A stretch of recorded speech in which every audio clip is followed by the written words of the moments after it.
Sir ನಮಸ್ಕಾರ. ನಮಸ್ಕಾರ sir. ಈಗ ಈ ಕೃಷಿ ಮೇಳಕ್ಕೆ ಬಂದಿದ್ದೀರಲ್ವಾ? ಹೌದು. ಏನೇನು ನೋಡಿದ್ರಿ ನೀವು ಕೃಷಿ ಮೇಳದಲ್ಲಿ? ಕೃಷಿಗೆ ಸಂಬಂಧಪಟ್ಟಿದ್ದಂತದಕ್ಕಿಂತ ಮಿಗಿಲಾಗಿ ಎಕ್ವಿಪ್ಮೆಂಟ್ಸ್ ಜಾಸ್ತಿ ಇದೆ. ಕೃಷಿ ಸಂಬಂಧಿತರ ಕಡಿಮೆ ಸ್ಟಾಲ್ಗಳು. ಈಗ ನೋಡ್ರಿ, ನೀವೆಲ್ಲ ಇಟ್ಟಿರೋದು ಕೃಷಿ ಸಂಬಂಧಿತ, ನಮಗೆ ಅನುಕೂಲ ಆಗಂತಾವು. ಬರೀ ಯಂತ್ರೋಪಕರಣಗಳೇ ಜಾಸ್ತಿ ಆಗ್ಬಿಡ್ತೇನೋ ಅಂತ ಒಂದ್ ಅನಿಸ್ತು. ಆದ್ರೂ 750 ಸ್ಟಾಲ್ ಒಟ್ಟಾರೆಯಾಗಿ ಇಲ್ಲಿ ಇದಾವೆ ಅಂತ ಹೇಳಿದ್ದಾರೆ, ಮಾಹಿತಿ ಇದೆ. ಅದರಲ್ಲಿ ಕೃಷಿಗೆ ಸಂಬಂಧಪಟ್ಟಂತ ಕೆಲವು ಪ್ರಾತ್ಯಕ್ಷಿಕೆಗಳಾದಂತ ಬೆಳೆಗಳಾಗ್ಲಿ ಅಥವಾ ತಳಿಗಳಾಗ್ಲಿ ಅಥವಾ ಕೆಲವೊಂದು ಕಂಪನಿಗಳು ಅವ್ರ ಪ್ರಾಡಕ್ಟ್ಸ್ ಆಗ್ಲಿ, ಈ ತರ ಎಲ್ಲವನ್ನು ನೋಡ್ಕೊಂಡು ಈಗ ನಿಮ್ಮವರೆಗೂ ಬಂದಿದ್ದೀವಿ. ಈಗ ಇವರು ಚಿಂತಾಮಣಿಯಿಂದ ಬಂದಿದ್ದಾರೆ. ಕೋಲಾರ ಪ್ರಾಪರ್ ನಮ್ದು ಕಾಲೇಜ್ ಬಂದು ಚಿಂತಾಮಣಿಯಲ್ಲಿ ದೇಸಿ ಕ್ಲಾಸ್ ಮಾಡ್ತಾ ಇದ್ದಾರೆ. ಹೌದು. ನೀವು ಏನು ಓದಿದ್ದೀರಾ ಸರ್? ನೀವು? ನಾನು PUC ಸರ್. PUC ಓದ್ಕೊಂಡು ದೇಸಿ ಕ್ಲಾಸ್ ಮಾಡೋದಕ್ಕೆ ಇವರು ತುಂಬಾ ಇಂಟ್ರೆಸ್ಟ್ ಆಗಿದ್ದಾರೆ. ನಿಮ್ ದೇಸಿ ಮಾಡ್ಬೇಕಂತ ಏನ್ ಇಂಟ್ರೆಸ್ಟ್, ಯಾಕೆ ಬಂತು ಸರ್ ಇಂಟ್ರೆಸ್ಟ್? ನಾನು ಮೂಲತಃ ರೈತ ಕುಟುಂಬ. ನಾನು ವ್ಯವಸಾಯದ ಕುಟುಂಬದಿಂದ ಬಂದಂತವನಾಗಿ ನಾನು ವ್ಯವಸಾಯದಲ್ಲಿ ತೊಡ್ಕೊಂಡು ಮಾಡ್ತಿರೋದ್ರಿಂದ ವ್ಯವಸಾಯದ ಬಗ್ಗೆ ನನಗೆ ಗೊತ್ತಿರಬೇಕು, ನನ್ನ ತೋಟಕ್ಕೆ ನಾನೇ ಡಾಕ್ಟರ್ ಆಗ್ಬೇಕು ಅನ್ನೋದು ನನ್ನ ಉದ್ದೇಶ.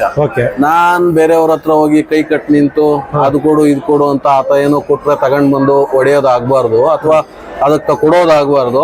ನನ್ನ ತೋಟಕ್ಕೆ ನಾನೇ ಡಾಕ್ಟರ್ ಆಗ್ಬೇಕು, ಅದಕ್ಕೆ ತಿಳುವಳಿಕೆ ಬೇಕು ಅನ್ನೋ ಕಾರಣಕ್ಕಾಗಿ ನಾವು ಮಾಡ್ಕೊಂಡಿದ್ದೀವಿ. ರೈತರು ಇಷ್ಟೊಂದು ಫಾರ್ವರ್ಡ್ ಆಗಿರೋ ಟೈಮಲ್ಲಿ ಮುಂದುವರೆದಿದೆ, ದೇಶ ಮುಂದುವರೆದಿದೆ, ರಾಜಕಾರಣಿಗಳು ಮುಂದುವರೆದಿದ್ದಾರೆ, ಯಂತ್ರೋಪಕರಣಗಳು ಬಂದಿದೆ. ಇಷ್ಟಾದ್ರೂ ಭೂಮಿ ಫಲವತ್ತತೆ ಬಗ್ಗೆ ಎಷ್ಟು ಮಟ್ಟಿಗೆ ರೈತರು ತಿಳ್ಕೊಂಡಿದ್ದಾರೆ ನಿಮ್ಮ ಐಡಿಯಾ? ನನ್ನ ಬಗ್ಗೆ ಅದ್ರ ಬಗ್ಗೆ ಹೇಳ್ಬೇಕಾದಂತಂದ್ರೆ ಭೂಮಿನ ಹಾಳು ಮಾಡ್ತಾ ಇರೋದೇ ಒಂದು ಹೇಳ್ಬೇಕು ಅಂತಂದ್ರೆ ರೈತಾನೆ. ಅಂದ್ರೆ ಅವೈಜ್ಞಾನಿಕವಾಗಿ ಅವನಿಗೆ ಗೊತ್ತಿಲ್ಲದೆ ಹಾಳು ಮಾಡ್ತಿದ್ದಾನೆ, ಅವನಿಗೆ ತಿಳುವಳಿಕೆ ಇಲ್ಲ, ನಾಲೆಡ್ಜ್ ಇಲ್ಲ ಪಾಪ ಏನ್ ಮಾಡ್ಬೇಕು ಅಂತ. ಈಗ ಯಥೇಚ್ಛವಾಗಿ ಅವನಿಗೆ ಉದಾಹರಣೆಗೆ ಅದರಲ್ಲಿ ಏನೋ ಒಂದು ಕಳೆ ಸಿಕ್ತು ಅಂದಿದ ತಕ್ಷಣ ಅರ್ಬಿಸೈಡ್ ಸ್ಪ್ರೇ ಮಾಡ್ತಾನೆ. ಅದನ್ನ ಯಾವ ಪ್ರಮಾಣದಲ್ಲಿ ಏನ್ ಮಾಡ್ಬೇಕು ಅನ್ನೋದು ಅರಿವೇ ಇರಲ್ಲ. ಈಗ ಮಾಡಿ ಭೂಮಿಯ ಸತ್ವವನ್ನ ರೈತರೇ ಒಂದು ಹೇಳ್ಬೇಕಂದ್ರೆ ರೈತರ ಜೊತೆಗೆ ಕೆಲವು ಕಂಪ್ನಿಗಳು ಸೇರ್ಕೊಂಡಿದಾವೆ. ಅಂದ್ರೆ ನಮ್ದು ಚೆನ್ನಾಗಿದೆ ಮಾಫಿಯಾ ಇದೊಂದು ಹೇಳ್ಬೇಕಂತಂದ್ರೆ ಈ ಪೆಸ್ಟಿಸೈಡ್ಸ್ ಒಂದು ಮಾಫಿಯಾನೇ ಅಂತ ಹೇಳ್ಬೋದು, ತಪ್ಪೇನಾಗಲ್ಲ ಇದನ್ನ. ಯಾಕಂತಂದ್ರೆ ಒಬ್ಬನ ಮೇಲೆ ಬಿದ್ದು ನಮ್ದೊಡಿರಿ ಇದ್ರಲ್ಲಿ ಹೋಗ್ತದೆ, 30 ದಿವಸಕ್ಕೆ ಹೋಗ್ತದೆ, ಆ ಕಡೆ ಹೋಗ್ತದೆ, ಈ ಕಡೆ ಹೋಗ್ತದೆ ಅಂತ.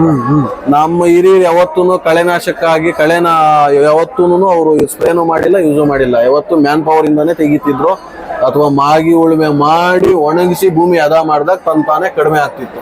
ಈಗ ಆ ಪದ್ಧತಿಗೆ ಹೋಗಿದ್ದಾವೆ. ಹಾಗಾಗಿ ಭೂಮಿ ಫಲವತ್ತತೆಗೆ ಬೇಕಾದಂತ ಕೆಲವು ಜೈವಿಕ ಗೊಬ್ಬರಗಳನ್ನ ಅಥವಾ ನಮ್ಮ ತಿಪ್ಪೆ ಗೊಬ್ಬರಗಳಾಗ್ಬೋದು ಇಂಥವುಗಳನ್ನೆಲ್ಲ ಕೊಟ್ಟು ಭೂಮಿಯ ಸತ್ವವನ್ನ ನಾವೇ ಹೆಚ್ಚಿಸ್ಕೊಳ್ಬೇಕಾಗಿ ಹೇಳ್ತೀರಾ. ಮತ್ತೆ ಈ ಗೊಬ್ಬರಗಳ ಬಗ್ಗೆ ನಿಮ್ಗೆ ಏನ್ ಅನ್ಸುತ್ತೆ? ಈಗ 1 ಎಕರೆ 50 kg ಪ್ರಮಾಣ ಬಳಸೋದ್ರಲ್ಲಿ 200 kg ವರೆಗೂ ಬಳಸ್ತಾರೆ, 500 kg ಕೂಡ ಬಳಸ್ತಾ ಇದಾರೆ. ಅದೆಲ್ಲ ಅನಾವಶ್ಯಕ ಬಳಸ್ತಾ ಇದ್ದಾರಾ ಇಲ್ವಾ? 100% ಬಳಸ್ತಿದಾರೆ. ಅಂದ್ರೆ ಸಸ್ಯ ಕೇಳೋದಕ್ಕಿಂತ ಮಿಗಿಲಾಗಿ ಬಳಸ್ತಿದ್ದಾರೆ.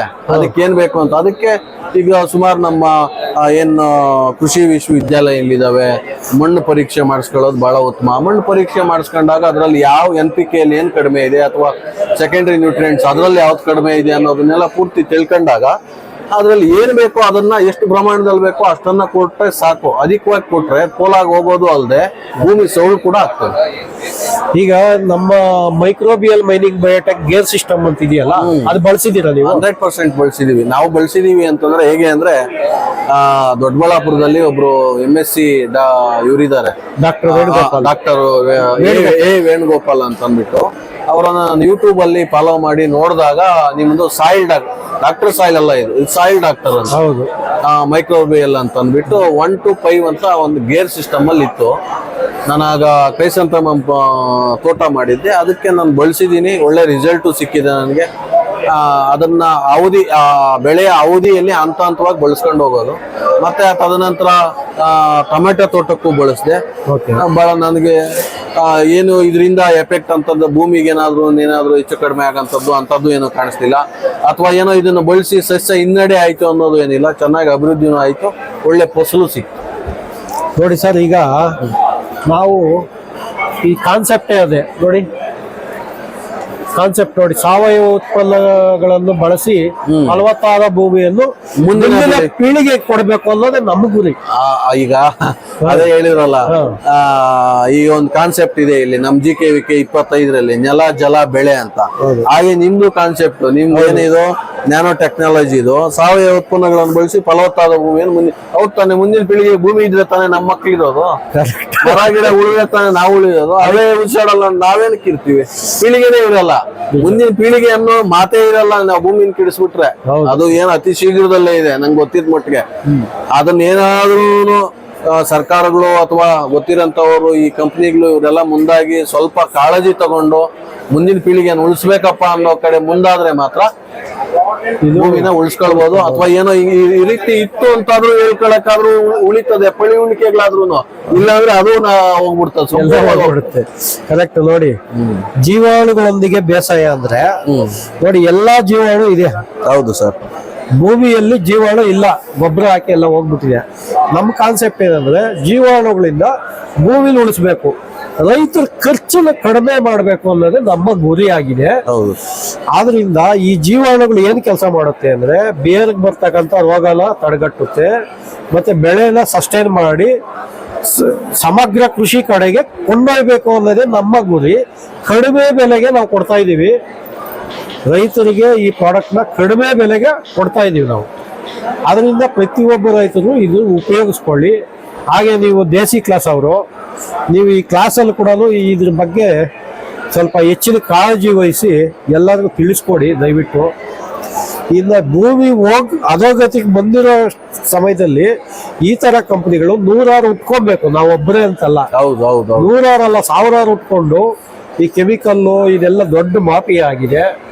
ಗೊಬ್ಬರನು ಕಡಿಮೆ ಬಳಸಬೇಕು, ಕೆಮಿಕಲ್ ಕಡಿಮೆ ಬಳಸಿದಾಗ ಪ್ರತಿಯೊಬ್ಬ ಅದನ್ನು ತಗೊಂಡೋಗಿ ತಿನ್ನೋನು ಎಂಡ್ ಯೂಸರ್ ಇದೆ ನೋಡಿ, ಅವನು ಕೂಡ ಚೆನ್ನಾಗಾಗ್ತಾನೆ ಅಂತ ನಮ್ಮ ಉದ್ದೇಶ. ಇದು ನೋಡಿ, ಈಗ ಚಂದ್ರಪಾಲ್ ಅಂತ ಸೈಂಟಿಸ್ಟು ಇದನ್ನು ಕಂಡುಹಿಡಿದು ನ್ಯಾನೋ ಟೆಕ್ನಾಲಜಿಯಲ್ಲಿ ಕೊಟ್ಟಿದ್ದಾರೆ ರೈತರು. ಹೌದು ಸರ್, ಪ್ರತಿಯೊಬ್ಬ ರೈತರು ಸದುಪಯೋಗ ಪಡಿಸ್ಕೊಳ್ಳಿರು. ಹಾಗೆ ಇನ್ನ 3 ದಿನ ಇದೆ ಇದು ಕೃಷಿ ಮೇಳ. ಎಲ್ಲರೂ ಬಂದು ನಮ್ಮ ಕೃಷಿ ಮೇಳದಲ್ಲಿ ಭಾಗವಹಿಸಿ ಈ ತರ ಹೊಸ ಇದನ್ನ ಅಳವಡಿಸ್ಕೊಂಡು ಹೋಗಿ ಅಂತ ನಾನು ಕೇಳ್ಕೊಡ್ತೇವೆ. ಖಂಡಿತ ನಮ್ ಕೆಲಸ ನಾವು ಈ ದೇಸಿ ವಿದ್ಯಾರ್ಥಿಗಳಾಗಿ ನಮ್ಗೆ ಹೇಳ್ಕೊಟ್ಟಿರೋಂಥದ್ದು ಅದೇನೆ. ಅಂದ್ರೆ ರೈತರಿಗೆ ಹತ್ತಿರವಾಗಿರ್ಬೇಕು, ರೈತರ ಸಮಸ್ಯೆಗಳಿಗೆ ಸ್ಪಂದಿಸ್ಬೇಕು, ರೈತನಿಗೂ ಸರ್ಕಾರಕ್ಕೂ ಮಧ್ಯವರ್ತಿಗಳಾಗಿ ನಾವು ಕೆಲಸ ಮಾಡಬೇಕು. ಅಂದ್ರೆ ಸರ್ಕಾರದಿಂದ ಮಾನ್ಯತೆ ಪಡೆದಿರೋಂಥ ಅಥವಾ ಮುಂದಿನ ನಮ್ಮ ಭವಿಷ್ಯದಲ್ಲಿ ನಮ್ಮ ಭೂಮಿ ಇರಬೇಕು ಅಥವಾ ಬೇಕು ಬೇಡಗಳ ಬಗ್ಗೆ ತಿಳುವಳಿಕೆ ಮೂಡಿಸೋಕೆ ನಾವು ಇರೋಂಥದ್ದು. ಹಾಗಾಗಿ ನೀವು ಹೇಳ್ದಂಥ ಇಷ್ಟು ಅಂಶಗಳನ್ನು ನಾವು ಪರಿಗಣಿಸಿ ನಾವು ಮುಂದಿನ ನಮ್ಮ ವಿದ್ಯಾರ್ಥಿಗಳಿಗೂ ನಾವು ಹೇಳ್ತೀವಿ, ಒಳ್ಳೇದಾಗ್ಲಿ. ನಾವು ಯೂಸ್ ಮಾಡಿದೀವಿ, ನೀವು ಏನು ಈ ಸಾವಯವ ಉತ್ಪನ್ನಗಳು ಅಂತಂದ್ರಲ್ಲ ಅಲ್ಲೇ ನೀವು ಗೆದ್ದಿದ್ದೀರಾ ಅಂತ ನನ್ನ ಭಾವನೆ. ಒಳ್ಳೇದಾಗ್ಲಿ. ಥ್ಯಾಂಕ್ ಯು ಸರ್, ತುಂಬಾ ಥ್ಯಾಂಕ್ ಯು. ನಮಸ್ಕಾರ. ಇವರು ಯಾವ ಸರ್ ನಿಮ್ದು? ಆರೋಹಳ್ಳಿ ಸರ್. ಆರೋಹಳ್ಳಿ ಕನಕಪುರ ಹತ್ರ ಅಲ್ವಾ? ಕನಕಪುರ. ನೀವು ಕನಕಪುರ ಹತ್ರ ಆರೋಹಳ್ಳಿ ಏನೇನ್ ಬೆಳೆ ಬೆಳಿತೀರಾ? ಕ್ಯಾಪ್ಸಿಕಮ್ ಬೆಳಿತೀವಿ, ಬೀನ್ಸ್ ಬೆಳಿತೀವಿ, ಓಕೆ, ಮತ್ತೆ ಇದು ಖಾರಮಣಿ ಬೆಳಿತೀವಿ, ಓಕೆ, ಕಲ್ಲಂಗಡಿ ಎಲ್ಲ ಬೆಳಿತೀವಿ. ಎಷ್ಟು ಎಕರೆ ಇದೆ ನಿಮ್ ಜಮೀನು? ಒಂದು 3 ಎಕರೆ. 3 ಎಕರೆ. ಈಗ ಕೃಷಿ ಮೇಳಕ್ಕೆ ಬಂದಿದ್ದೀರಾ? ಹೌದೌದು. ಮತ್ತೆ ನಮ್ಮ ಸ್ಟಾಲ್ ನೋಡಿ ಏನು ಖುಷಿ ಆಯ್ತು? ಚೆನ್ನಾಗಾಯ್ತು, ಇಲ್ಲಿ ಬಂದು ಚೆನ್ನಾಗಾಯ್ತು, ಇಲ್ಲಿ ಇದೆಲ್ಲ ಚೆನ್ನಾಗಾಯ್ತು. ಮತ್ತೆ ಖುಷಿ ಆಗಿದೆ ನಿಮ್ಗೆ ನಮ್ಮ ಸ್ಟಾಲ್ ನೋಡಿ? ಮತ್ತೆ ಇದೆಲ್ಲ ಬಳಸಿದ್ದೀರಲ್ವಾ ನೀವು? ಹೌದೌದು. ಈ ಪ್ರಾಡಕ್ಟ್ ಎಲ್ಲ ಬಳಸಿದ್ದೀರಾ ನೀವು? ಹೌದೌದು, ಬಳಸಿದ್ದೀರಾ ಮೊದ್ಲೆಲ್ಲ ನೀವು? ಎರೆಹುಳ ಚೆನ್ನಾಗಿ ಬರುತ್ತೆ, ಎರೆಹುಳ ಬರುತ್ತೆ, ಸಾಯಿಲ್ ಚೆನ್ನಾಗುತ್ತೆ, ಮತ್ತೆ ಇಳುವರಿ ಡಬಲ್ ಆಗುತ್ತೆ. ಇದೆರಡು ಬಿಡ್ಬೇಕಾಗತ್ತೆ. ಅರ್ಧ ಮುಕ್ಕಾಲು ಭಾಗ ಇದು, ಕಾಲು ಭಾಗ ರಾಸಾಯನಿಕ ಗೊಬ್ಬರ. ಅಷ್ಟೇ. ಕಾಲು ಭಾಗ ರಾಸಾಯನಿಕ ಗೊಬ್ಬರ ಬಳಸಿದ್ದೀರಾ? 75% ಇದು ಬಳಸಿದ್ದೀರಾ ನೀವು? ನಿಮ್ಮ ನೆಲ ಹೆಂಗಿದೆ ಇವಾಗ? ನೆಲ ಚೆನ್ನಾಗಿ ಸ್ಮೂತ್ ಆಗಿದೆ ಸರ್. ಓಕೆ, ಸ್ಮೂತ್ ಆಗಿದೆ. ಅದಕ್ಕೆ ನೀವು ಈಗ ಏನೇನು ಬದಲಾವಣೆ ಆಗುತ್ತೆ ಹೇಳಿ ಇದು ಬಳಸಿದ್ರೆ? ಮಣ್ಣಲ್ಲಿ ಏನಾಗುತ್ತೆ ಅಂದ್ರೆ ಹುಮಿಕ್ ಆಸಿಡ್ ಚೆನ್ನಾಗಿ ಬರುತ್ತೆ, ಹುಮಿಕ್ ಕ್ರಿಯೆ ಚೆನ್ನಾಗುತ್ತೆ, ಓಕೆ, ಮತ್ತೆ ಎರೆಹುಳ ಕ್ರಿಯೆ ಚೆನ್ನಾಗುತ್ತೆ, ಮತ್ತೆ ಬ್ಯಾಕ್ಟೀರಿಯಾ ಚೆನ್ನಾಗಿ ಇದಾಗುತ್ತೆ. ಬ್ಯಾಕ್ಟೀರಿಯಾ ಚೆನ್ನಾಗಿ ಬರುತ್ತೆ, ಎರೆಹುಳ ಬರುತ್ತೆ. ಮತ್ತೆ ಗಿಡಕ್ಕೆ ಬೇಕಾದ ಪೋಷಕಾಂಶಗಳನ್ನ ಇದು ತಯಾರು ಮಾಡಿ ಗಿಡ ಕೊಡುತ್ತೆ. ಏನು ಹಾಕಿರ್ತೀವಿ ನಾವು ಗೊಬ್ಬರಗಳು, ಅದನ್ನ ರೆಡಿ ಮಾಡಿ ಮಣ್ಣಿಂದ ಗಿಡಗಳಿಗೆ ಸಪ್ಲೈ ಮಾಡುತ್ತೆ. ಇದು ಇಲ್ಲದೆ ರಾಸಾಯನಿಕ ಗೊಬ್ಬರ ಹಾಕಿ ಪ್ರಯೋಜನ ಇಲ್ಲ. ಯೂಸ್ ಇಲ್ಲ. use ಇಲ್ಲ. ನೋಡ್ರಿ ಇದು ಹೋಗಿ ಅಡಿಗೆ ಮಾಡತ್ತಾರ, ಅಡ್ಗೆ ಇದು ಹೋಗಿ ರೆಡಿ ಮಾಡಿ ಗಿಡಗಳಿಗೆ ಆರ್ಡರ್ ಕೊಡ್ತಾರೆ. ಮತ್ತೆ ಈ ಪ್ರಾಡಕ್ಟ್ ಎಲ್ಲ ನೀವು ಎಲ್ಲಿ ತಗೊಂಡ್ ಹೋಗ್ತಾ ಇದ್ದೀರಿ? ಹತ್ತಿ ಬೆಲೆ ಅಂತ ಇರ್ತೈತಿ. ಹತ್ತು ಮೇಲೆ ಹೌದು, ಚೌಡೇಶ್ವರಿ ಕನಕಪುರದಿಂದ ಹತ್ತು ಮೇಲೆಗೆ ಎಷ್ಟು ಕಿಲೋಮೀಟರ್? ಹೆಚ್ಚು ಕಮ್ಮಿ 50-60 ಕಿಲೋಮೀಟರ್. 50-60 ಕಿಲೋಮೀಟರ್ ಬಂದು ಈ ಪ್ರಾಡಕ್ಟ್ ತಗೊಂಡು ಹೋಗ್ತೀರಾ ನೀವು? ಹತ್ತು ಮೇಲೆ ಚೌಡೇಶ್ವರಿ ತಗೊಳ್ತೀರಾ. ಅದಕ್ಕೆ ನೀವು ಎಷ್ಟು ವರ್ಷದಿಂದ ಬಳಸ್ತಾ ಇದ್ದೀರಾ ಇದು? ಒಂದು 3-4 ವರ್ಷ ಆಯ್ತು ಸರ್. ನಿಮ್ಗೆ ಸ್ಯಾಟಿಸ್ಫೈ ಇದೇ ಹಾಕೋದು, ಬೇರೆ ಏನಿಲ್ಲ. ಯಾವ್ದು ಯೂಸ್ ಮಾಡ್ತೀರಾ? ಯಾವುದೇ ಬೆಳೆ ಬರ್ಬೇಕಂದ್ರೆ ಇದೇ ಹಾಕ್ಬೇಕು ಸರ್. ನಿಮ್ಗೆ ಚೆನ್ನಾಗಿ ಬರ್ತಾ ಇದೆ, ಫೇಲ್ಯೂರ್ ಇಲ್ಲ. ಯಾವ ಗೊಬ್ಬರ ಹಾಕಿ ಏನ್ ಪ್ರಯೋಜನ ಇಲ್ಲ, ಇದ್ರೆ ಗ್ಯಾರಂಟಿ. ಹೌದಾ? ಜಮೀನ್ ಚೆನ್ನಾಗ್ ಆಗ್ಬೇಕಂದ್ರೆ ಇದಿರ್ಬೇಕಷ್ಟೇ. ಈಗ ನೀವು 2-3 ವರ್ಷದಿಂದ ಬಳಸಿರೋದ್ರಿಂದ ಇದು ಹೌದು. ನಿಮ್ಮ ಐಡಿಯಾ, ನೀವು ರೈತರಿಗೆ ಏನ್ ಮೆಸೇಜ್ ಕೊಡ್ತೀರಾ ನೀವು? ಇದನ್ನ ಚೆನ್ನಾಗಿ ಬಳಸಿ ಹೆಚ್ಚಿನ ಲಾಭ ತಗೋಬಹುದು. ಲಾಭ ತಗೊಳ್ರಿ, ಮಣ್ಣಿನ ಫಲವತ್ತತೆ ಚೆನ್ನಾಗುತ್ತೆ. ಈಗ ನೋಡಿ ರೈತರಿಗೆ ಈಗ ಒಂದು ಬಿಡ್ತೀರಾ ನೀವು? ಯಾವ ಸ್ಟೇಜ್ ಅಲ್ಲಿ ಕೊಡ್ತೀರಾ? ಒಂದ್ ಬಿಟ್ಟಾಗ 1 ವಾರ ಬಿಟ್ಟು ಕೊಡ್ತೀವಿ ನಾವು. ಒಂದ್ ಬಿಟ್ಟ ಮೇಲೆ 1 ವಾರ ಬಿಟ್ಟು ಗೇರ್ 1 ಬಿಟ್ಟಾಗ ನಮಗೆ ಗಿಡ ಸಾಯ ರೋಗಗಳು ಯಾವ್ದು ಬರೋದಿಲ್ಲ. ಯಾವ್ದು ಬರಲ್ಲ, ಗಿಡ ಸಾಯಲ್ಲ, ಬರೋದೇ ಇಲ್ಲ. ಎರಡನೇದು ಬಂದಾಗ ನಮಗೆ ರಂಜಕ ತಯಾರಾಗುತ್ತೆ. ರಂಜಕ ಗೊಬ್ಬರ ತಯಾರು ಮಾಡಿ ಕೊಡುತ್ತೆ. ಮತ್ತೆ ಗೇರ್ 3 ಬಿಟ್ಟಾಗ ರಂಜಕ ಮತ್ತೆ ಪೊಟಾಶ್ ಕೊಡುತ್ತೆ. ಗೇರ್ 4, 5 ಮತ್ತೆ ಗಿಡಗಳು ಕಾಯಿ ಶೈನಿಂಗು ಇಂಪ್ರೂವ್ಮೆಂಟ್ ಮತ್ತೆ ಕೀಟ ರೋಗ ಬರೋದಿಲ್ಲ. ಕೀಟಗಳು ಬಂದು ಏನಾಗುತ್ತೆ ಅಂದ್ರೆ ಕೆಮಿಕಲ್ ಎಷ್ಟೇ ಗೊಬ್ಬರ ಹಾಕಿದ್ರೆ ಸ್ವೀಟ್ನೆಸ್ ಆಗುತ್ತೆ. ಇದರಿಂದ ಏನಾಗುತ್ತೆ ಅಂದ್ರೆ ಗಿಡ ಹಾರ್ಡ್ನೆಸ್ ಬರುತ್ತೆ. ಇದರಿಂದ ರೋಗಗಳು ಬರೋದಿಲ್ಲ. ರೋಗಗಳು ಮುಕ್ಕಾಲು ಭಾಗ ಬರೋದಿಲ್ಲ. ಕೀಟಗಳು ಬರೋದಿಲ್ಲ. ಖರ್ಚು ಕಡಿಮೆ ನಿಮ್ಗೆ. ನೋಡಿ, 100 ಕಡಿಮೆ ಯೂಸ್ ಮಾಡ್ತೀರಾ, ಮತ್ತೆ ಪೆಸ್ಟಿಸೈಡ್ಸ್ ಕಡಿಮೆ ಯೂಸ್ ಮಾಡ್ತೀರಾ.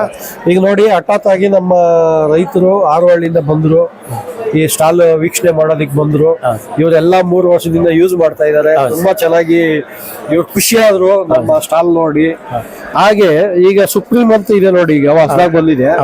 ಇದು ಚುಕ್ಕೆ ರೋಗ, ಎಲ್ಲಾ ಚುಕ್ಕೆ ರೋಗಕ್ಕೂ ಚೆನ್ನಾಗಿ ಬರುತ್ತೆ. ಯಾವುದೇ ಎಲೆಗಳು ಬರುವಂತ ರೋಗಗಳು ಬರೋದಿಲ್ಲ. ಮತ್ತು ಕೀಟಗಳಿಗೆ ಅಟ್ಯಾಕ್ ಟ್ರಿಪ್ಸ್ ಮತ್ತೆ ಬ್ಲಾಕ್ ಟ್ರಿಪ್ಸ್ ಎಲ್ಲ ಮೈನ್ ಬರೋದು ಬ್ಲಾಕ್ ಟ್ರಿಪ್ಸ್ ಮತ್ತೆ ಪಿಡ್ಸು, ಜಾಟಿಸ್, ವೈಟ್ ಪ್ಲೇಸ್ ಯಾವ್ದು ಬರೋದಿಲ್ಲ.